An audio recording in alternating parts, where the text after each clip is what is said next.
there's a lot of needs. And probably the biggest one out there that people always ask me, what's the biggest need for Houston? It's everything but quarterback. I mean, Davis Mills feels like the right option right now compared to what you're looking at in the class. And outside of that, you can upgrade at every single position. I don't think anybody's going to be complaining. Davis Mills as a third-round pick and as the 8th quarterback selected was only second in every single category behind Mac Jones except for 2. 300-yard passing games. He led all rookie quarterbacks with 3 300-yard passing games and QBR rating over 100 in wins. Roy Lopez, the 6th-round pick and their final pick of last year's draft, is going to be a starter as the 3 tech. And then the question comes down to, do you re-sign Malik Collins or do you trust that Ross Blacklock can take that next step as the former 2nd-round pick in 2020 to become your other 3 tech in this new formation? I think if they were to go spend money on one, it would be Leighton Vander Esch. This is a guy who does play in a 2-linebacker set, so that would make a lot of sense. And he can play both the Sam and Mike position. Both are going to need upgrades. If a guy like Jaquan Brisker from Penn State were to fall to them at pick number 37, I think that would be an ideal pick. I don't see how you're comfortable going into next season with Lonnie Johnson and Terrence Mitchell as your 2 cornerbacks. I believe one player that they're going to bring in is Ronnie Harrison. I do believe that they are going to let Justin Reed walk, and they're going to go ahead and try and add a guy who can play both the big nickel and also the strong safety spot. I believe that the Texans are eventually going to trade the number 3 overall pick, and with their first selection, they will take George Karlaftis out of Purdue. I believe the Washington Commanders are the team that offer the most. I believe that they're going to offer multiple first-round picks. I believe they're going to offer multiple third-round picks, and maybe they will give up a player of some sort to be able to add to the roster.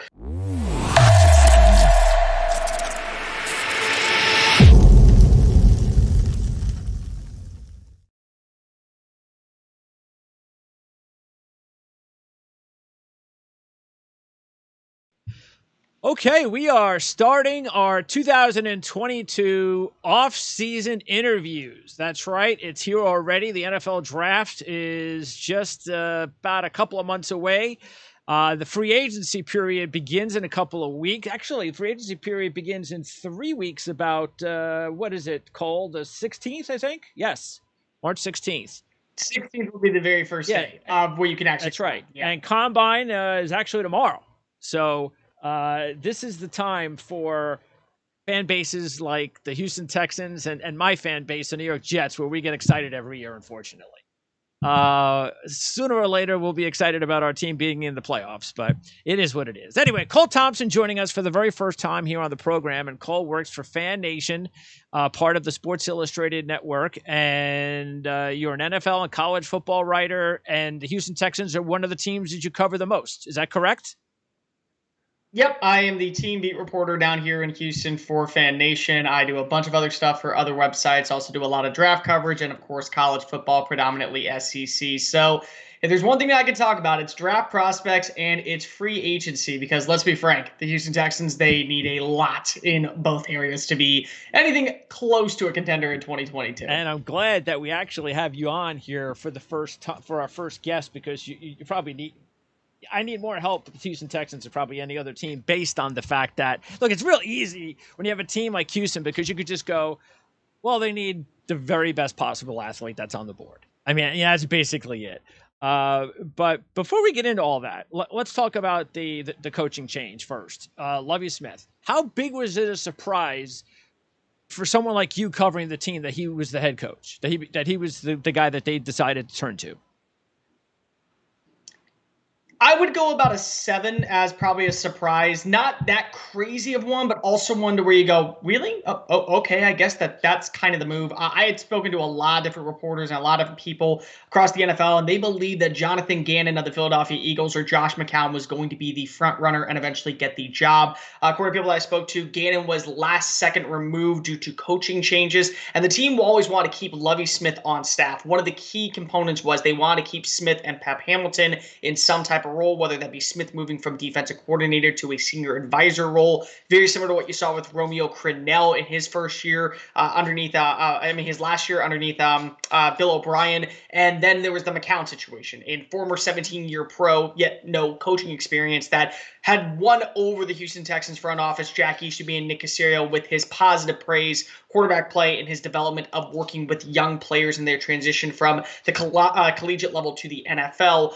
According to multiple people that I spoke to, Lovie Smith was a finalist late last second when the team realized if they were to hire Josh McCown, the backlash that would have came due to the Brian Flores situation that was going on with him suing 3 teams in the NFL, including the league itself, for racial discrimination was just not a good look. Having a guy like Lovie Smith, a proven veteran who has coached at the collegiate and the NFL level with moderate success. I mean, you do look at the Chicago Bears, 5 10-plus win seasons, multiple postseason appearances, an NFC championship victory in 2006, plus an 82-80 record above 500. Very well respected in the league. He was able to build his staff accordingly. And Nick Caserio kind of really let go of the reins on this one. They allowed him and Pep Hamilton, who was named offensive coordinator, to find people that they know and work well with. This included guys like Tim Benerbich, the former running backs coach for the Las Vegas Raiders, now moving to a tight end role down here. George Warhop, a very close friend of Lovie Smith, now moving to the offensive line role after 3 years in Jacksonville. Joe Dana, the former secondary coach, now moving to be the safeties coach in Houston. So there was a lot of ties with these 2 main coaches, and the team also retained special teams coordinator Frank Ross. So this is going to be a roster that is really based on what we saw last season with a little bit of a different offense. According to Pep Hamilton, he wants it to be a run-friendly and tight end-friendly group. So I would expect a lot of 12 personnel in this, a lot of 2 tight ends, a very big emphasis on addressing the running back need for a team that finished dead last rushing last season. And the defense is going to be a very similar formation, very zone-based, Tampa 2 style, have to have interchangeable safeties. And Joe Dana actually said when I asked him, what are you looking for in safeties? One word, playmakers. You have to be a playmaker to fit this system. Very similar kind of concept. They're going to be trying to run a little bit more man, I think, with the nickel and the secondary, but this is still going to be a very similar defense to what you saw last year, which did finish top 10 in takeaways with 25, which is very impressive compared to what you saw in 2020, where they finished dead last, not only in fumble recoveries, but also in interceptions with only 3. Okay, so when I think about the Tampa 2, I also think about how important it is to rely on your front 4 for pressure. And where Houston is situated right now with the 3rd pick in the draft, no matter what they do in free agency, more than likely you get the feeling that they're going to have their option, if they want it, to either go after Thibodeau or Hutchinson. Do you think that that's probably where they're looking at, considering the type of defense they're running? I would say that has to be at least one need. The only other player that I would consider if they stay at 3, and keep in mind, Nick Caserio, coming from the New England Patriots background as a multitude of hats, most recently the leader of the director of player personnel. You got to remember that Bill Belichick loves to trade back, and they are open to trade that number 3 pick. Of course, a couple of other moves need to be made. Sure. Deshaun Watson potentially traded, Laremy Thompson potentially traded, get a couple more draft picks with that. If they're stuck at number 3, the only other player that's going to be in play is Kyle Hamilton, the safety out of Notre Dame. And I've talked to multiple scouts. I've talked to multiple directors of personnel. And they all believe one thing. Kyle Hamilton is a top 3 player in this class. He's not a safety that is just undervalued. Yeah. He is just a great player. What you saw last season with Kyle Pitts going number 4, something about Kyle's, they're unicorns. I mean, like, that's the reality of it when you break it down. The guy can play in a cover 2, a cover 4. He has reps at both free and strong safety. He's done a great job playing in the box. He's good against run defense. He's really good in rangy. I mean, if you watch that pick against Florida State, I mean, your jaw just drops with how quickly he's able to dissect where the ball is going and the trajectory to get there. So I do believe that he's going to be in play at number 3 because he's also a great character builder for the roster. Yeah. But I would not be shocked if it's going to be Aiden Hutchinson or Kayvon Thibodeau. When you look at Thibodeau, he is a guy who I think has more upside. Reminds me a lot of Danielle Hunter, the defensive end for the Minnesota Vikings. But Hutchinson, there's a reason why he was a Heisman finalist. He led the country in pressures and was, I think, 3rd or 4th in sacks with 14, was a Heisman finalist on the way to leading the Big Ten in almost every single defensive category. If you look at Jonathan Grenard and what he brings to the table last season, leading the Texans with 8 sacks, maybe you want to go with that run pressure guy to fix the 31st ranked run defense. And that'd be Thibodeau. But if you want to get a guy who's going to add more pressure to pair along with Grenard, maybe build that combination of adding that systematic pressure of what you want on the outside to make quarterbacks into baiting them into making mistakes, Hutchinson feels like the guy. But at the same time, number 2 is a really big pick for the Detroit Lions because they're really going to control the board because they may have an option at offensive tackle. They may have an option with Kyle Hamilton. They may have an option with Aiden Hutchinson. And Hutchinson being Michigan-born, Michigan-bred, Michigan all this, but he also has ties with Houston from living here for a little bit. It would be very hard to sell to the fan base why passing on a former Michigan Wolverine who has a giant need to fill in your pass rush. So this may be a decision that's very easy for Houston. Take the best player available at pass rush, which very well could be Kayvon Thibodeau. But I would not be shocked to see them studying every single defensive lineman as well in this class, just in case of a trade back. That includes George Karlaftis out of Purdue. That includes Jermaine Johnson from Florida State. I really like Majai Sanders out of Cincinnati. I think he's a great day 2 complementary player to any defensive line. Boy Mafe out of Minnesota is going to be one I think you can watch for. There's a lot of good defensive end talent to where Houston can address its pass rush, but also its run defense that was a woeful 31st last season. I think the only thing that might be the tricky part about trading down from this spot this season is the lack of star quarterback play.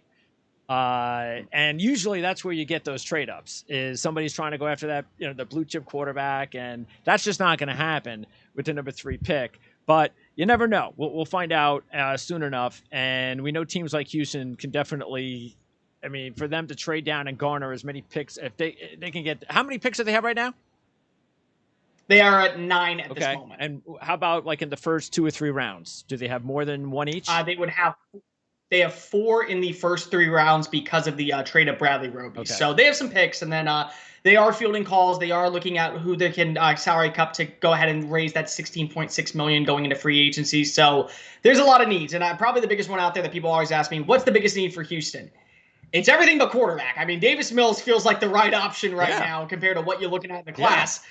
And outside of that, you can upgrade at every single position. I don't think anybody's going to be complaining. That's the interesting thing, because if you're really not following Houston, you don't realize how good Davis Mills played last year. I was there. Evan Lazard does a show with the Patriots each week, and we were talking about how amazing it was because nobody beats Bill Belichick. Now, they didn't win the game, but nobody performs like that for a rookie quarterback against Bill Belichick.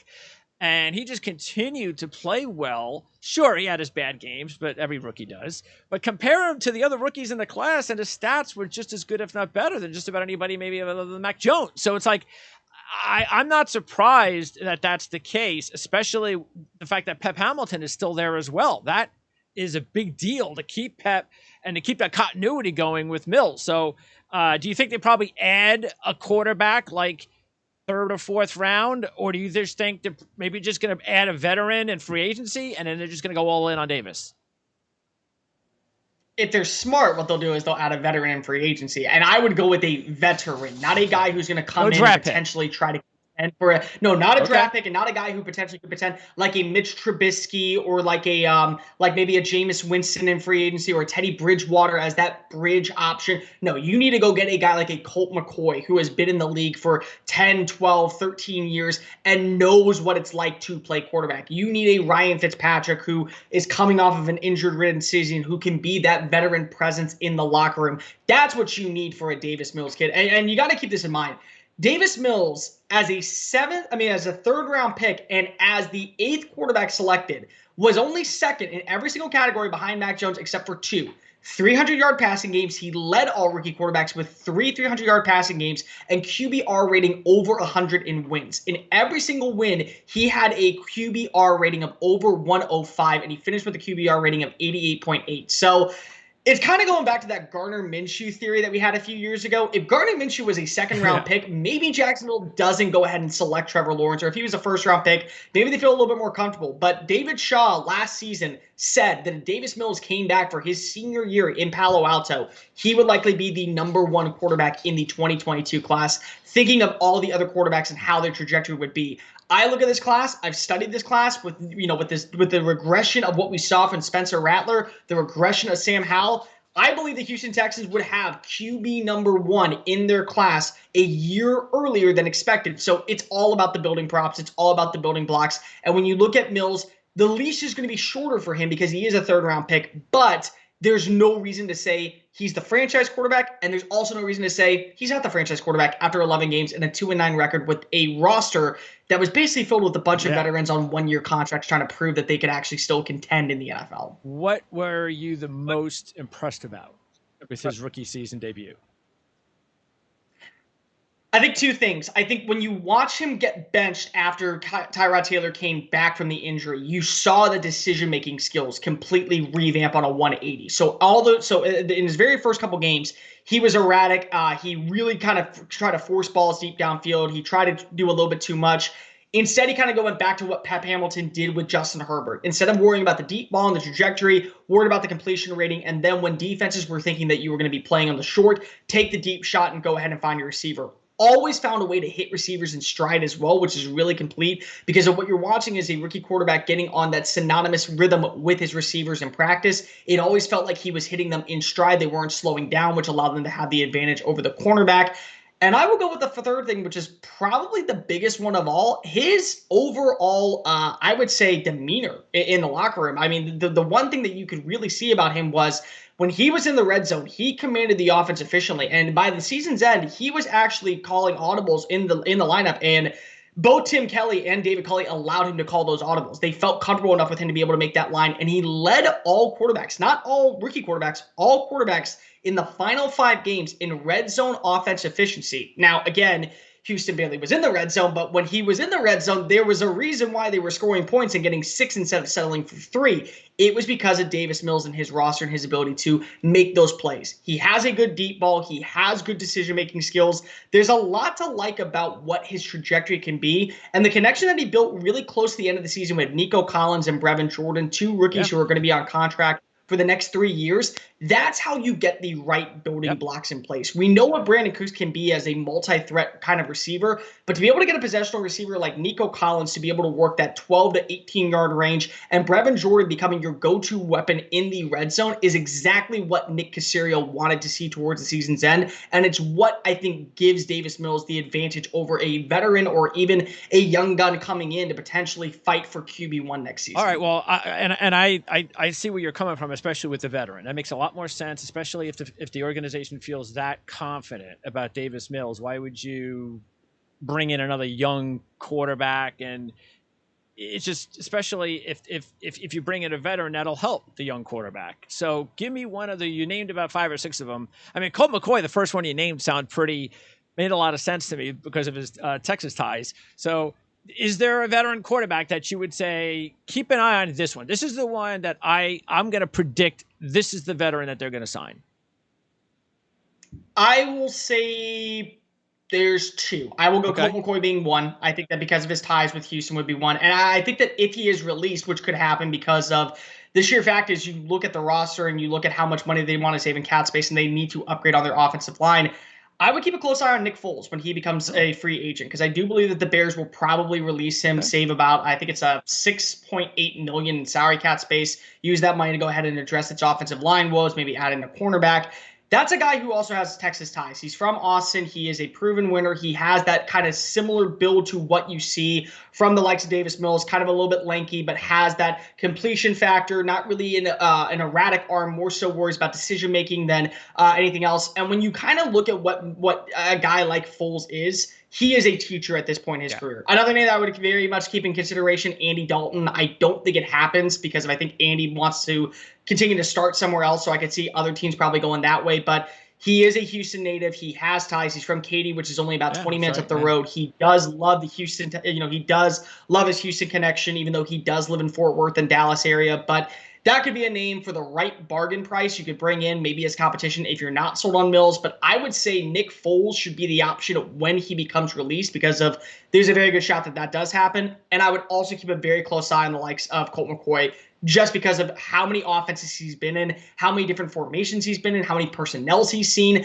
That's something that could help a guy like Davis Mills be able to slowly connect to what Pep Hamilton wants to run. Yeah, and with Colt, he knows his role. That's also very important. Okay, now let's go through the positions because this is my responsibility. I've been writing for the Our Lads draft guide now for the past, I think, 5 years, and Houston has been the team that I've been responsible for. So let's go through each position. We just handled quarterbacks. This is obviously a free agency as well. So let's talk about the running back situation. David Johnson, he's the only free agent, correct, in that backfield? No, everyone is a free agent besides 3 players. It's Rex Burkhead. He was signed right before the end of the year with a 1-year extension, so he will be back. Darius Anderson, who was signed as on a future reserve deal, did not play last year. He will be back on the 90-man roster, and then Scotty Phillips still has 1 more year on his deal. But he only rushed 6 times, 5 of which came in Week 5 against Indianapolis. So as far as the main 2 guys, you got David Johnson's a free agent, and Burkhead has been signed. So Burkhead has been signed. Okay, so they obviously need their future number 1 guy. Running back's a position that you can get a guy in the 3rd round, the 4th round, the 5th round, and he could be a star. So do you see that is probably where Houston goes?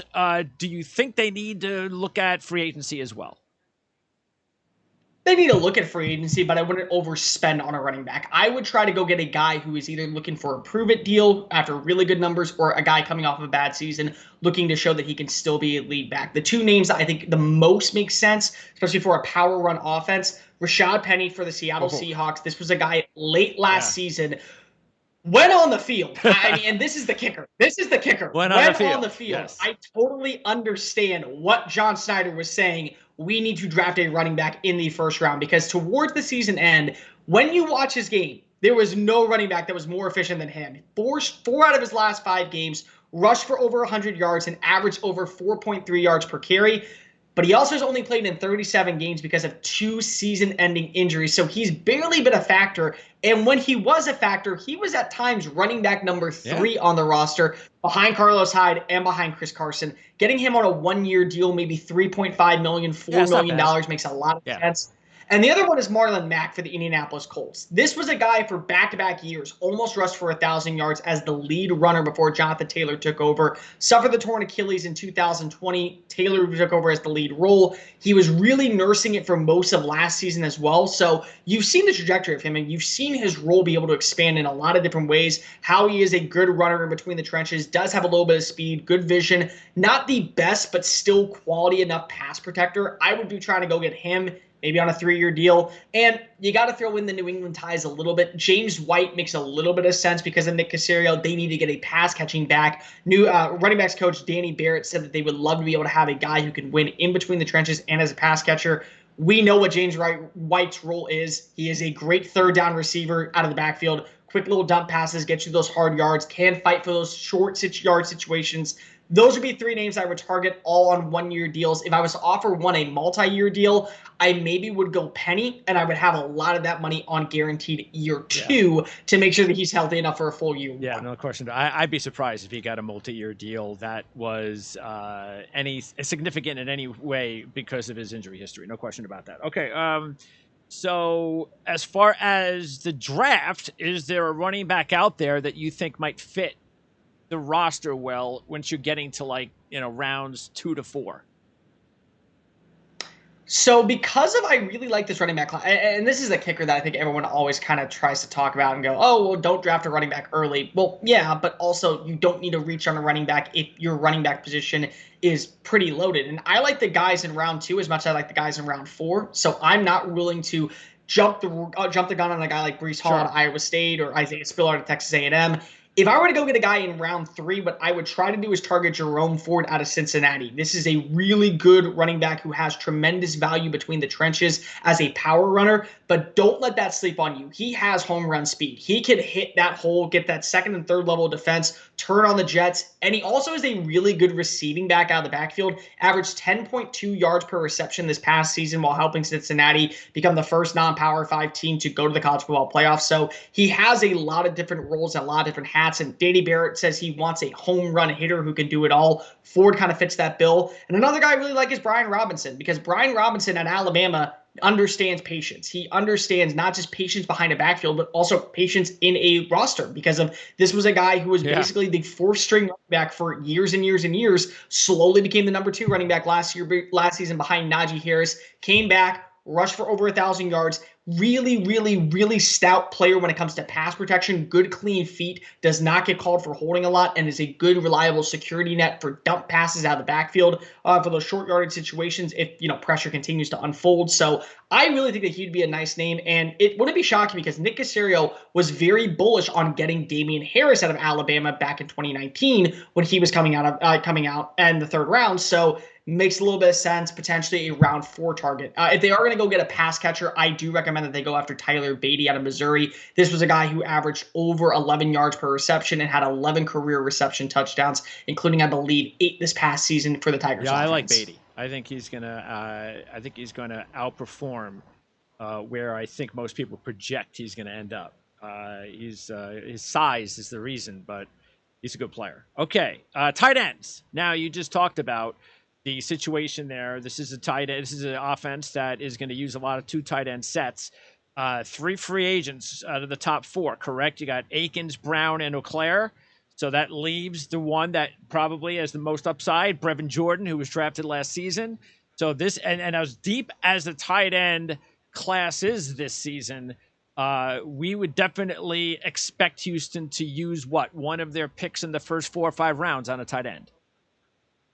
I would say by round 5, they at least get 1 tight end. And there's some good tight ends in this class. And the really interesting thing about this tight end group, it's really about what you want. Do you want a blocking tight end? Do you want a traditional Y tight end? Are you looking for an H-back kind of guy who can play the F role? Are you looking for a receiver tight end who can be the flex, such as a Kyle Pitts or a Evan Ingram? There's a lot of different talent in this class to where you don't need to feel like you're overreaching. And one thing that I talk to Jets fans about, because I have a really good friend who's a Jet, who does a Jets podcast, and he always asks me, what about drafting Trey McBride in the 2nd round? Well, don't trade up to go get a tight end when a guy like Jeremy Ruckert maybe has as much value in round 3 versus going in overspending in round 2. So for the Texans, it's all really about scheme fit. I know that Tim Benovich has said that they want to get the most well-rounded tight end, guys who can be effective in the red zone, guys who can be good blockers. I also expect them to go ahead and add a tight end in free agency, probably another guy who was down on his luck, maybe a player who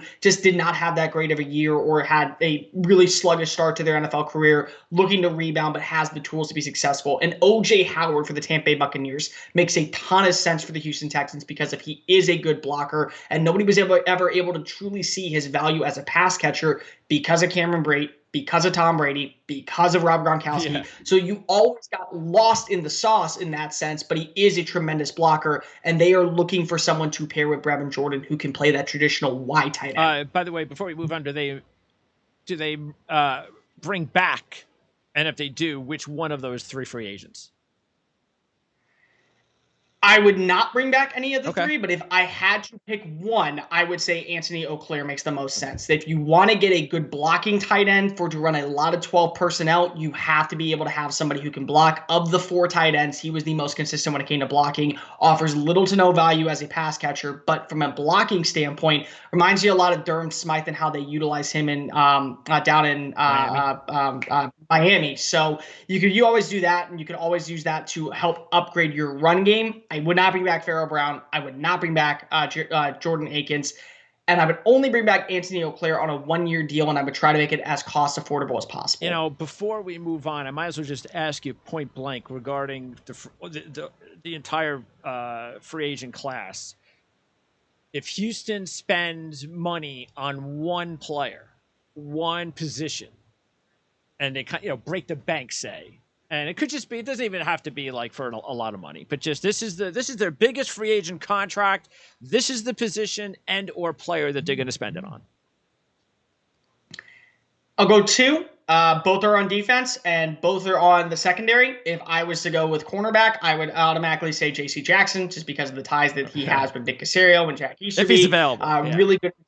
I say really good in zone coverage. He's led the NFL in interceptions over the last 3 seasons. If you combine it all together, he's a quick, sticky corner, and we know that the Houston Texans would appreciate him, unlike the New England Patriots, who apparently don't appreciate him for whatever reason he believes that, probably because he hasn't been extended yet. So that'd be the one. But the other one would be Quandre Diggs, the safety out of the Seattle Seahawks. Okay. Since moving to free safety, he has been phenomenal in zone coverage. He actually has a 28.1% 50% success rate when it comes to either breaking up a pass or causing an interception when running either a cover 3 or a cover 2 formation. And the last 2 seasons, he's had 5 total interceptions each year. So that's really good numbers for a free safety. You want to be able to have somebody who can cover at least half the field. And if you do run a little bit more of where your strong safety is coming down into the box, that is probably going to mean you're going to run a little bit more cover 1. So you want him to be able to be rangy in the back end, that center fielder ball hawk. He is a Houston native. He does have a home still here in Houston. He does have ties to the organization, and multiple people have reached out to him, and he's actually commented on Twitter saying, my agent maybe has got to talk to Houston because he understands the Houston ties at home. It's probably going to cost you around $10 million, if not more, for a 29-year-old safety on a 3-year deal. And he also has to be willing to be a part of a rebuilding roster. But if there's one position, safety, if that way you don't have to go ahead and overspend on a Kyle Hamilton or a Jaquan Brisker or a Lewis Cine in the draft, or I would go cornerback just because of you need to have that number 1 bona fide superstar on the outside. Okay, so if they spend good money on someone like Diggs, do you think that eliminates the possibility of Hamilton getting drafted? Do I think it eliminates it? No, but I do think it eliminates it at 3. Now, if they were to trade back to, say, like 6 because of somehow someone wants Evan Neal out of Alabama or Charles Cross out of Mississippi State or Ike Ekwomu out of North Carolina State for a tackle. So, like the Carolina Panthers want to solidify and they're going to go run it back next year with, say, Sam Darnold or go get a quarterback in round 4 or something like that. Whatever they want to do to make sure that they find a way to be successful. Whatever that happens. I could see where they move back and Hamilton being on the board at 6. That maybe happens. Because they get the extra pick. So they're just not going to go all in on a safety and in free in the offseason with their top 2 needs. Yeah, I would be very shocked at that. And even then, I would be very shocked if they still got him at 6. I feel like that's true. You have to move back down to 10 or something like that and have a lot of picks to feel like, well, we just signed a safety for $10 million. Let's go ahead and pair him up with another safety for long term. Okay, wide receiver. And Amendola, Connolly, and Chris Moore are free agents. I have to ask you about Chris Moore because he had a couple of big games this year. What was the deal with that? Was that just, he had a good game here or there? Is that a receiver that Houston believes that he has some potential? Because I noticed that he had been targeted 22 times and caught 21 of those passes. That's remarkable. So is he somebody, do you think, out of those 3? Who do you think come back? Based off of need, Danny Amendola makes the most sense because he was the most successful in the slot. And you have your 2 perimeter receivers with Nico Collins and with the likes of Brandon Cooks. So that would make a ton of sense for you to go ahead and get the guy in the slot. But of the 3 that I think has the most upside, I would actually go with Chris Moore because there were times last season where both Tyrod Taylor and Davis Mills utilized him as their number 1 target in the passing attack. So with that in mind, you can probably get him on a more friendly deal, but he also was brought in due to his connection with David Culley with the Baltimore Ravens. So now that Culley's gone, maybe they let him walk in free agency. Maybe he wants a little bit more money that they're not willing to spend. So I could see where none of them get brought back. But if I was to go be a betting man and say which one makes the most sense to bring back, I would go with Chris Moore. He does offer a little bit of that home run speed, and towards multiple times during the season, as very evident, he became the team's number 1 receiver, which is actually funny because he started on the practice squad and was elevated to the active roster because of his success on the practice squad. Yeah, well, I remember when he was drafted, there were some, he was looked at as a guy to keep an eye on, middle round draft pick. He had some upside. But just the NFL. Sometimes it doesn't work out in one place, and we'll see whether or not he's found a home. Okay, so couple different scenarios. They sign Amendola. At that point, if they go into the draft, what would be their number 1 receiver position? Like what type of receiver? And then I'm assuming if they don't re-sign an Amendola, then would that mean that they would look for a slot receiver as one of their, if they're going to draft a receiver early? I think even if they sign Amendola, they still need to draft a slot receiver. Okay. That's the reality. You have a 37-year-old guy who's probably coming back from a hometown discount who grew up in the Woodlands, Texas. So he's coming back because if he's already home and he doesn't want to play for another roster, I still think that you got to go slot receiver. I would target one in day 3. I think that there's 2 really good options that you could look at that could be major role players very early on. Calvin Austin out of Memphis is a name who is slowly becoming that number 1 day 3 slot option. He's 5'8", but man, He is sticky. He can make every single route. He has an immense route tree that allows him to win at the first, second, and third level of a defense. And I think that he has really smooth hands that allows him to kind of pick balls from behind him, in front of him, a little bit too high.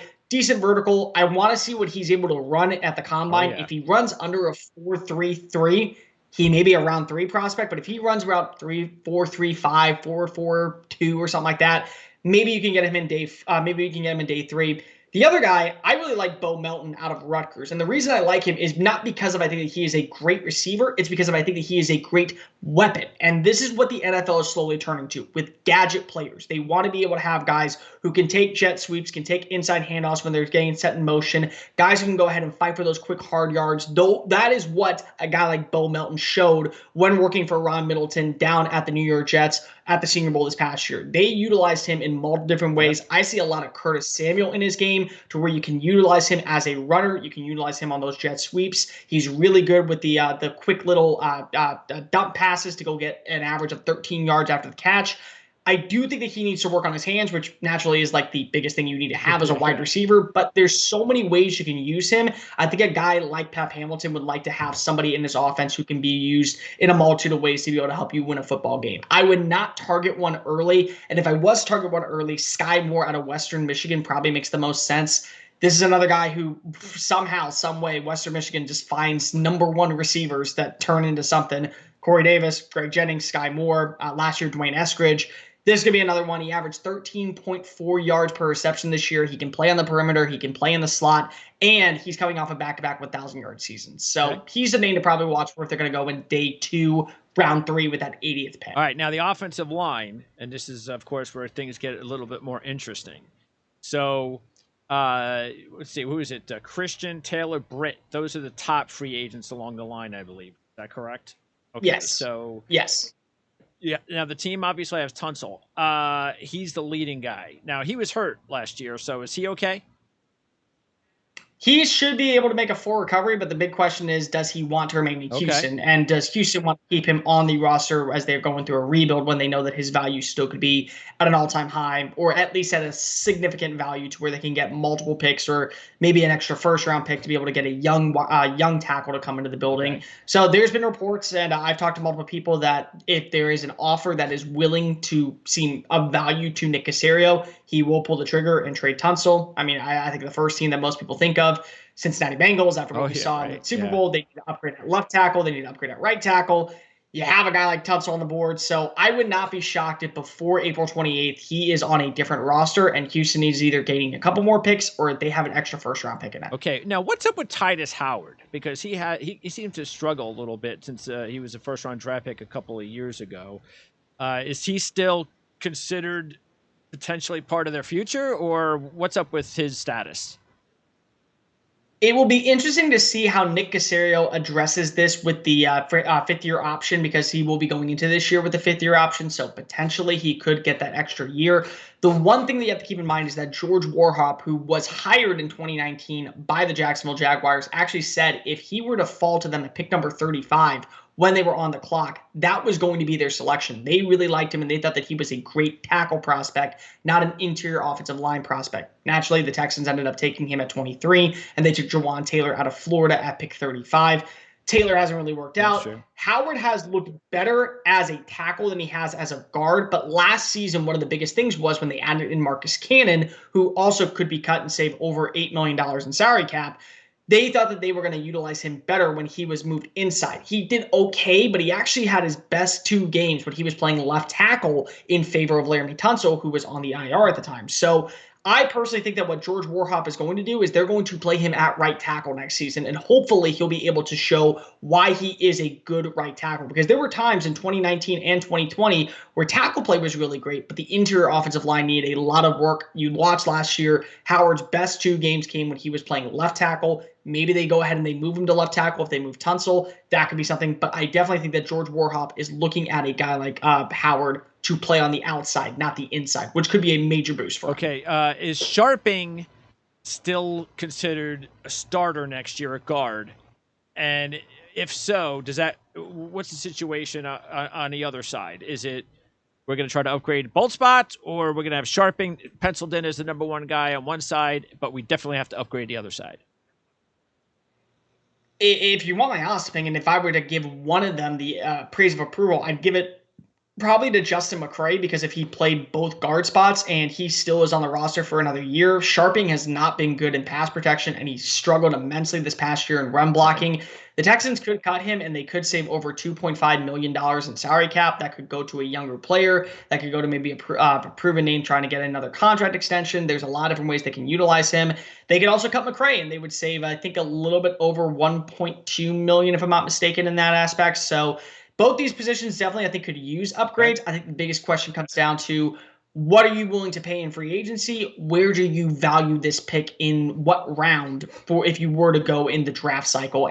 And also, do you gain more picks to where it becomes more profitable to get a guard in, say, round 3, or get a guard in round 2, or just run it back for another year and get a guy like in round 5? Hopefully he pans out. Because if Daniel Jeremiah actually brought this up, trading for a tackle and also getting a tackle in the later rounds is better than getting a tackle in the first round for a Super Bowl roster team. So you never know. You could always go ahead and see teams wanting to trade for these veterans who are going through rebuilds. That way they can go ahead and have that, because history does talk and stats don't lie. Do you think they bring back Britt at center? And if not, is that a wide open possibility, including the draft? Because there'll be some potential centers in the second, third round, and so forth, unless they trade back in the first round and they want the kid from Iowa, who might be the best center prospect to come out in years. But first things first, do they re-sign Britt?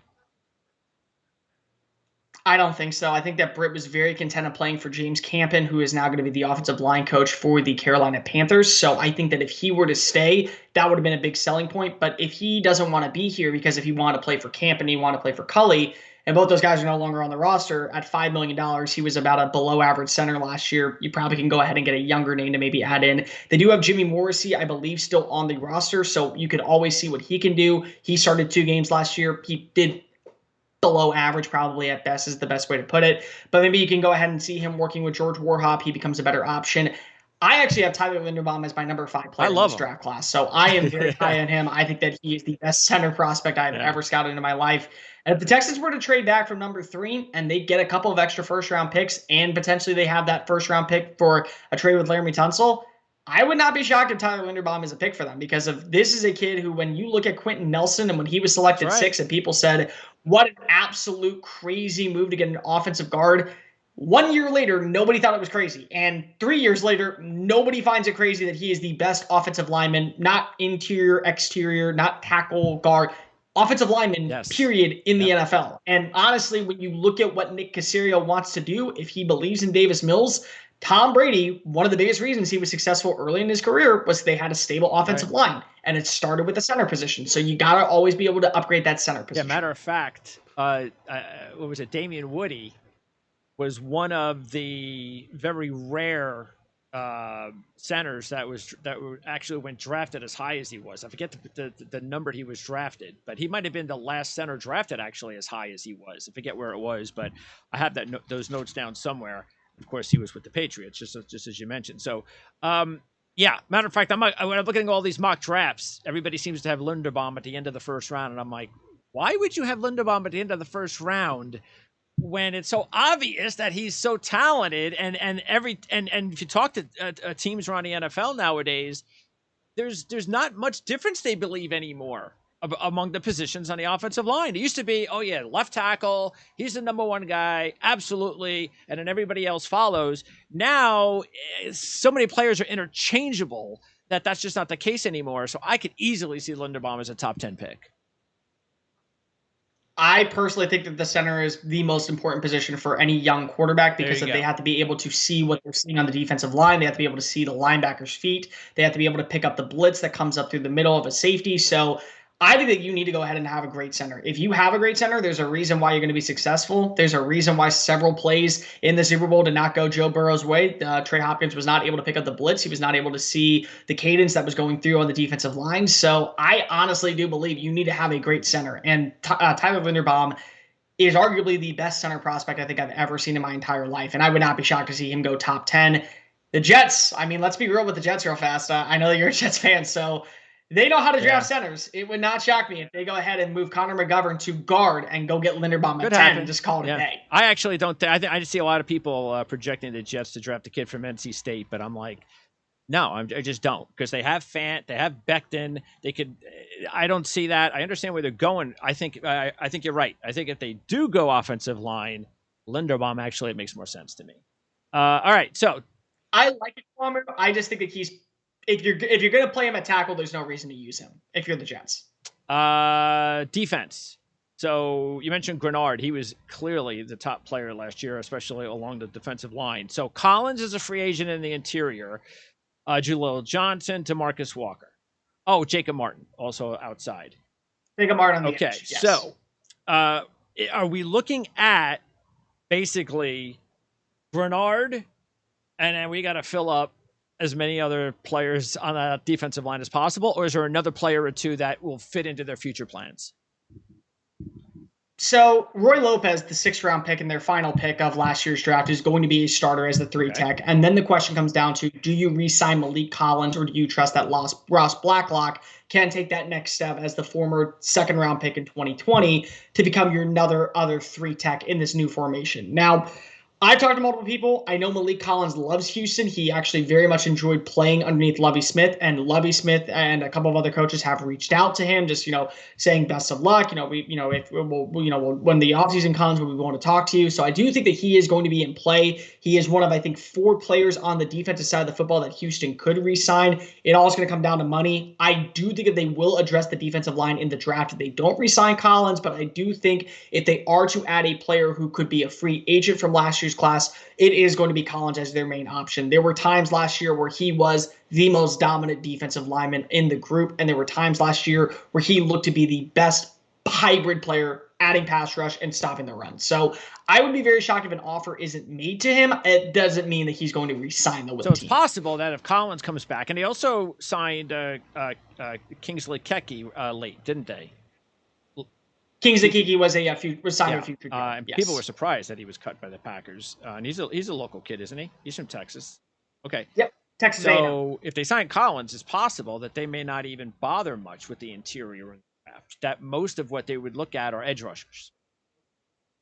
That would be my prediction. Yes, I believe so. I think that if you get back Collins, you don't really need to address it. If you don't get back Collins, I would probably be targeting a Travis Jones from UConn in the 3rd round. That would probably be a name I would go after. If you want to go maybe a little bit earlier, a lot of people think that Logan Hall, the defensive lineman out of Houston, is a better fit on the outside. I've watched this game. When you move him more into a 4-eye technique, he does a lot better job as a bull rusher. He's a little bit thinner frame. So I think that if you kind of utilize him like the Philadelphia Eagles are trying to utilize Milton Williams for last year coming out of Louisiana Tech, I think there could be a lot of value for a guy like Logan Hall in round 2. But I also think that it's a little too high to take him when you have other pressing needs, especially in the secondary, offensive line, running back. I mean, there's a lot of different areas to where I feel like interior defensive line is not the need, but edge to me is the big need that they have to go ahead and address. Okay, the linebacking situation is completely wide open. I mean, there's nobody there. Yeah. So how are they going to fix it? And I can understand a lot. And this particular defense is probably the 3rd most important part. If you're thinking about order, 1, 2, 3. Again, you might say your pass rushing first, your secondary second, and maybe your linebackers third. And I don't even know if they'll play more than 2 actual linebackers a lot. But tell me, is this just a group that they're going to probably spend a little bit of money on free agency? Maybe they'll add a player in the middle to late rounds, but they're not going to really spend or use up a lot of draft capital at linebacker, are they? I think if they were to go spend money on one, it would be Leighton Vander Esch. This is a guy who does play in a 2 linebacker set, so that would make a lot of sense. And he can play both the Sam and Mike position. Both are going to need upgrades. So I really think it really matters on what you want to pay for a guy like this and what's the year. Are you going to pay him a 3-year deal? Are you going to pay him a 2-year deal? Is it a 1-year kind of prove it deal? Because there were times last year where he did look like his former Pro Bowl self, and then there were times where you just wondered what the hell was going on through his head and what was he doing dissecting that play. So it comes down to value for that. I know that they're interested in re-signing Kamu Hill, the former leading tackler for the team. He signed last year on a 2.5 1-year deal. You're probably going to have to at least double that to $4 million. He is a really good special teamer as well, and he's a good hard worker, high IQ, very well respected in the locker room, earned the respect of Lovie Smith and Miles Smith, the linebackers coach. So I would not be shocked if they brought him back, but I think you're kind of going on the right head. I also really like this linebacker class in day 3. Names like Troy Anderson out of Montana State make a lot of sense. Terrell Bernard out of Baylor is a really good player. If you're looking for kind of that Garrett Wallow type who can play the strong side and then maybe work special teams, I think a guy like Mike Rose out of Iowa State can be in play in round 6. So there's some teams and there's some players who have value in day 3 to where you can address the need and maybe slowly they become sub-package starters. But I just don't see them spending a lot of money in free agency at the linebacker spot. And I do think that they are going to do everything in their power to bring back Grugier Hill, who did earn the right to take over as the guy with the green dot in his head. All right. And then finally in the secondary, Desmond King. He's the lone free agent at corner. And Justin Reed, the lone, I think I'm talking about the main guys at safety. So will they bring back Reed?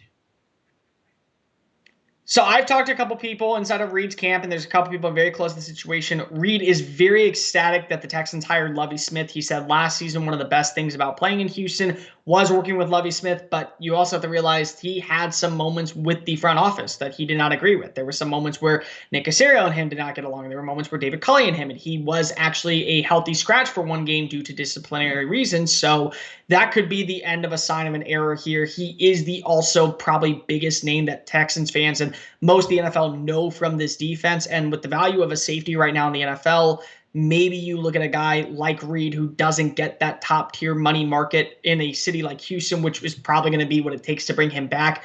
But he'd be willing to take less to go play for a contender right away and potentially chase a ring. He still is very young at 25. And he also does play both positions. He's played free safety. He's played strong safety. So it could be a conversation to be had. I just don't know what the asking price is going to be. And I don't think Houston's going to be willing to spend that type of money on Reed, especially when last season was mixed results in play and also mixed results in the locker room. But never say never. I mean, I would never say never on a guy like that, especially who fits this defense and a guy who loves his defense coordinator. So if they don't re-sign Reed and let's say they don't spend big money on a guy like Diggs, then you can be rest assured they are going to draft a safety early. May not be the first pick, but they're going to go early, maybe even the second round. If a guy like Jaquan Brisker from Penn State were to fall to them at pick number 37, I think that would be an ideal pick. I really do, because when you watch his game and you watch the way that Brent Pry's defense, who's now at Virginia Tech, was ran last year underneath James Franklin, they had to have interchangeable safeties. And Brisker's a really hard-hitting safety who can play in the box. He can also play in deep coverage. He ran a lot of cover 2 and cover 4 to where he had to cover half the field or a quarter of the field. He also is really good in a zone-based defense. So that's a really good comparison to what you have for Reed. There's a couple of analysts out there right now who actually say his counterpart comparison at the next level is Justin Reed. And to have him on a 4-year deal for a very cost-affordable contract as a second-round rookie makes a ton of sense. I would not be shocked to see them go ahead and address maybe a range safety on the back end. Kirby Joseph out of Illinois makes a ton of sense because if he did play for Lovie Smith at Champaign. So you can always see that in round 3, maybe early round 4, they go ahead and address that need. I expect them to at least get one safety in the class, even if they sign somebody. It's just really what do they do with safety. And also keep in mind, Eric Murray, the former safety of the Cleveland Browns, who was signed to a 3-year deal worth $18 million, has been paid all of his guaranteed money, and Houston would save $5.5 million if they release him before the start of free agency. That could be something that they end up doing, bringing in a veteran such as a Ronnie Harrison from the Cleveland Browns, who does have ties with Joe Dana, who was his safeties coach in Jacksonville. Okay, and then corner. So again, King's the lone main free agent, but just taking a look at the cornerback situation, this is definitely a priority, isn't it? It has to be. I don't see how you're comfortable going into next season with Lonnie Johnson and Terrence Mitchell as your 2 cornerbacks. Last season, I went back and I watched a lot of the film. Desmond King was the best outside cornerback, and even Dino Vasso, the cornerbacks coach, said he is a nickel player. He is a nickel defender that we're playing on the outside. So the fact that he is the best cornerback on the outside says a lot about your issues. I mean, they finished 23rd in pass defense last year, which to me is incredible with the way that the cornerbacks did play. They have to be able to go add somebody. It really does depend on what round you want to go. And I think the value of a cornerback in this year's class is really strong. There's guys in round 3, Tariq Woolen out of UTSA, Kobe Bryant out of Cincinnati, make a lot of sense in round 3. If a guy like Roger McCreary falls to pick number 37 in round 2, that's a guy that I would 100% want on my defense. Allowed 1 touchdown in the SEC. And you got to remember some of the wide receivers he went up against every single weekend at Auburn. And he was also blanketed a lot of times in 2019 because of Noah Igbenogany, who was eventually drafted 30th overall by the Miami Dolphins. He was actually the better corner all 3 years that he was there. So I could see him being in play. Desmond King, I know a lot of people in Houston want him back because of his value as a punt returner. The biggest question is Javier Thomas actually became one of the best nickel defenders in the NFL last season when he became the full-time starter and actually improved over 20% by Pro Football Focus's grade. He went from a 58.2 to like a 71.1. So if they believe that King can play on the outside, maybe they bring him back on a 1-year deal, $4 million, $5 million. But if they think that he is a nickel player, they have their nickel signed. Javier Thomas got an extension going into last season. He'll be here for the next 2 years. So I do not believe that they're going to move off of Thomas to bring back King. That's going to be a big conversation to be had inside with the front office. Veteran free agent, corner? That's. I mean, you mentioned Jackson, but whether or not. If I were to go with one that I feel the most comfortable that can do a little bit of everything and can be really cost affordable, Ahkello Witherspoon for the Pittsburgh Steelers. Yeah, he had a good year last year, yeah. He played really, really well in that Keith Butler defense. And they run a lot of zone coverage, which is what Lovie Smith wants to run. And they even said that, there's going to be some defensive formations where you're distant cousins from them. I know that Jacques Desser, the new defensive line coach, said the Sean McDermott defense is a distant cousin of the Lovie Smith defense because they primarily rush 4. Well, the secondary in Pittsburgh of Keith Butler is a distant cousin of a defense of Lovie Smith because they run primarily zones. So a guy like Ahkello Witherspoon, who had a really good rebounding year in Pittsburgh when traded from Seattle, I think makes a lot of sense on another prove-it deal. Few other names I could potentially see. There's definitely some out there, but I think that you have to go ahead and address the need with a younger player and probably go get another veteran on a 1-year deal as your best plan of action. All right. So my last question then is, give me a surprise free agent move and a surprise draft pick.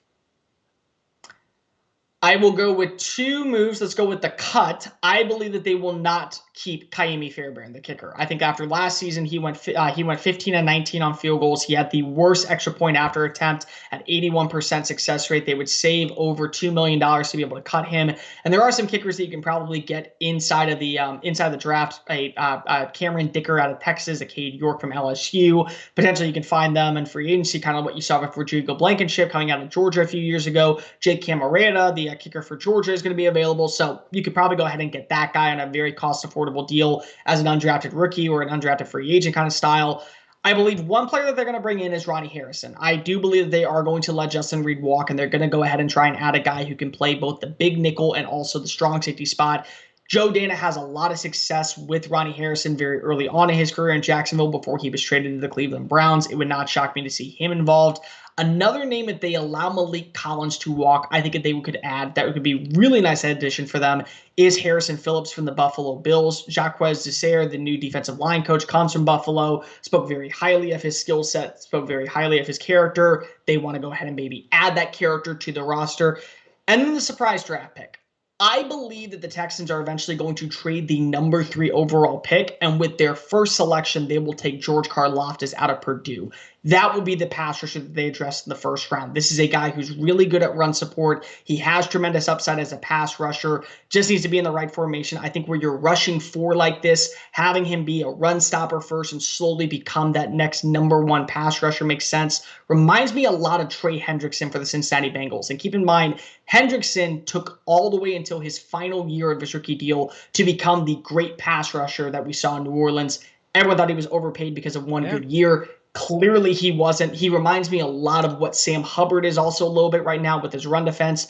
I believe Houston trades that number 3 pick, George Karlaftis, wherever they move, whether that be 8 or 10 or 12 or 14 or 11. That will end up being their pick, and that will be their pass rusher that they end up getting. Not Aiden Hutchinson and not Kayvon Thibodeau. And what is it? The Eagles have 3 in the first, so they've got the most ammunition. Yes. And that's I don't know whether or not they are targeting someone as high as 3. That's we'll see. And then the Giants and Jets also have some early draft capital, so But that's your prediction. Is that what your really gut feeling tells you? Is that they're not going to have the third pick when it's all said and done? That is my gut feeling. Okay. And whether that be because they trade away Deshaun Watson to, say, the Washington Commanders with pick number 11 being involved, or say that they move Laramie Tunsil to the Baltimore Ravens with pick 14 being involved, or something along the lines of that. I feel comfortable enough to where they feel like one of the players that they believe can be a difference maker is still going to be in range past pick number 3, to where they can feel comfortable enough moving off of it for a top tier name like a Kyle Hamilton, like a Kayvon Thibodeau, and still get tremendous value while moving back and garnering more picks. That is the Patriot way. That is what Nick Caserio and Bill Belichick did for years and years and years with the player personnel in New England. It would not shock me to see that happen. And so I do not think that they will be picking at number 3. Flip of the coin, does Watson get traded or not before this draft? It really does come down to the next part of the mediation that comes up. And according to people that I've spoken to, it all comes down to one thing. Will criminal charges be added by the district attorney in Harris County? Now, this decision will be made by April 1st, which means that will happen before the draft. But if criminal charges are added to his court case, I do not see him getting traded before then. I don't see how justifiably a team could be willing to part ways with multiple first-round picks, multiple mid-round picks, and potentially a proven player for a guy who may be missing all of next season, as well as he missed all of 2021. If he gets drafted, where does he go? Give me the one team. If he gets traded? Yeah. I am going to go out on a limb. I personally believe, because of this team is going to be willing to offer everything, and at the end of the day, he can look at the roster and go, you know what, I can win here. I believe the Washington Commanders are the team that offer the most. I believe they're going to offer multiple first-round picks. I believe they're going to offer multiple third-round picks, and maybe they will give up a player of some sort to be able to add to the roster. That feels like a team that's ready to win now. You look at the quarterback class, they feel like they potentially are a quarterback away from actually contending. And in the NFC East, it's very easy to win 10, 11 games, make it to the postseason. Yeah.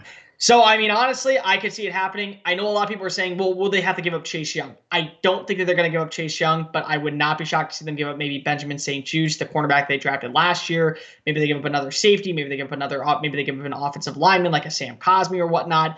2 mid-round picks, 2 or 3 first-round picks. If there is no criminal charges and he's willing to waive his no-trade clause, that feels like the first place where he can win right away, to where a team is actually going to be interested and willing to give up all that draft capital. All right, Cole, great job. We will continue to follow Houston Texans news. And when we do that, what do? We go to Fan Nation. We go to SI. Give us the top address where we go. Search you out. You can check out all my written work at TexansDaily.com and give me a follow on Twitter at Mr. Cole Thompson. All right. Excellent, Cole. We'll talk to you again after the draft. And we'll get I would love to. Yeah, we'll get an opportunity to see how many of your predictions came true. I can't wait. If I get one, you call it a win. Yeah. I mean, honestly, in this industry, you call it a win. I still hold my prediction of Josh Allen's going to be the best quarterback of 2018 on a whole other level. I said that in 2018. I stand by that. I'm holding that like on the highest pedestal of all time. You do that, if you get one right, you consider it a huge win. I agree with that. All right, Cole. Thanks a lot. Great job. We'll talk to you after the draft. Anytime.